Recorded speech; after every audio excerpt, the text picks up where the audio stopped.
I think there's a strong case to be made that the driver lineup at Williams this season, Carlos Sainz and Alex Albon, is one of the best on the grid. I don't think it's the best. I think the best is probably the one at Ferrari personally. Either them or somebody like McLaren. But Williams is definitely up there. I think Carlos Sainz and Alex Albon are excellent drivers, but the problem that Williams have is their car.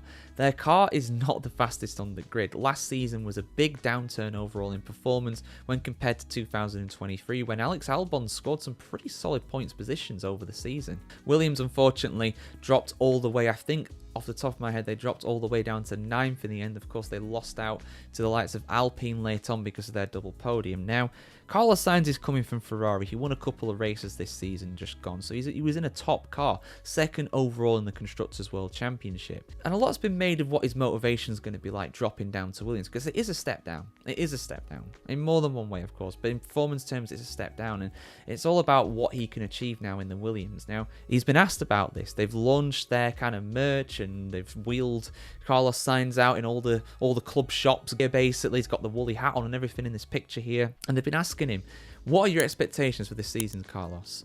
And he's admitted that they're not quite flat. They're not completely gone. They don't, he's got some expectations for this season, but they are quite low. So let's have a look at what's been said here, guys. Full article on the F1Chronicle.com. Carlos Sainz admits his expectations for good results in 2025 are very low. For the past 4 years, the Spaniard was half of a very effective driver lineup at Ferrari alongside Charles Leclerc. He was replaced for 2025 and beyond with 7-time world champion Sir Lewis Hamilton. Sainz, who's now 30 years of age, was diplomatic when he was asked about how he thinks the 40-year-old will fare at Ferrari. I was never his teammate, so I don't know what he's capable of, says Sainz. I have never seen his data. I know how good Charles is, but I can't say the same about Lewis. When I look at his background and his results, I can only say that's a very good chance that he will be competitive in the Ferrari.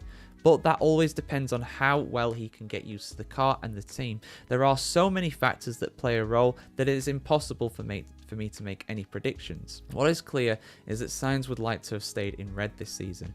I remember saying to all the people at Ferrari when I left that they were ready to fight for a championship and even win a title this year. When I left, the team was at full throttle, in great shape to go for the challenge, and I know that Charles is ready to fight for a championship, he said. Sainz's options for 2025 were very limited as Red Bull and Mercedes turned him down. Ultimately, he was convinced by James Vowles to restore Williams to its former glory.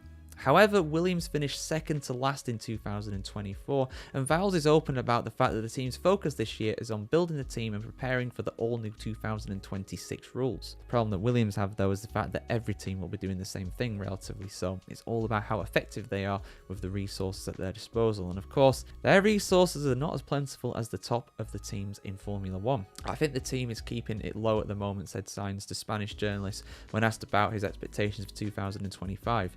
It doesn't mean we're flat or anything. I think it means the teams know that this year is a transition year for 2026. That is a year when the team wants to make a big step forward. On the other hand, 2025, well, I know I've made progress and I think the team is showing that progress, but how much of that progress can allow you to fight for a podium? I think it's, honestly speaking, relatively unlikely, but hey, you never know.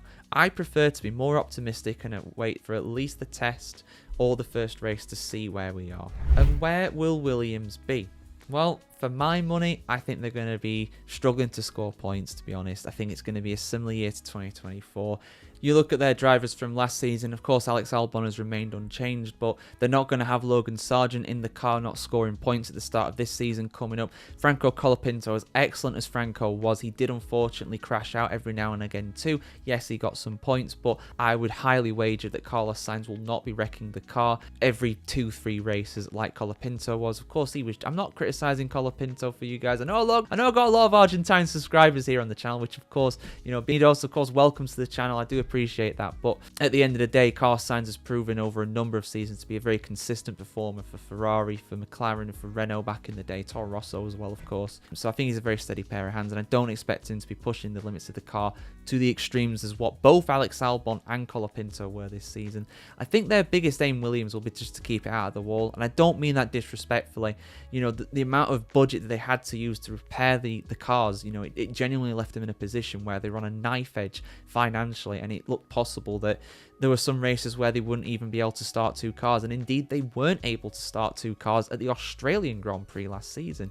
And what's the first race of this season? The Australian Grand Prix. That'd be a bad luck if they were unable to make both cars actually start the race for that one. That would be a very poor look for them indeed. And I'd say it cost them points because, you know, Alex Albon had to use Sargent's car, and Sargent's in the hands of Alex Albon only just missed down points. I think Alex Albon in his own car, I think he would have got points, to be honest. But yeah, I think they'll do better. But I can only really see them getting like 8th, 9th, maybe 7th at a push. But it's like, who do they beat?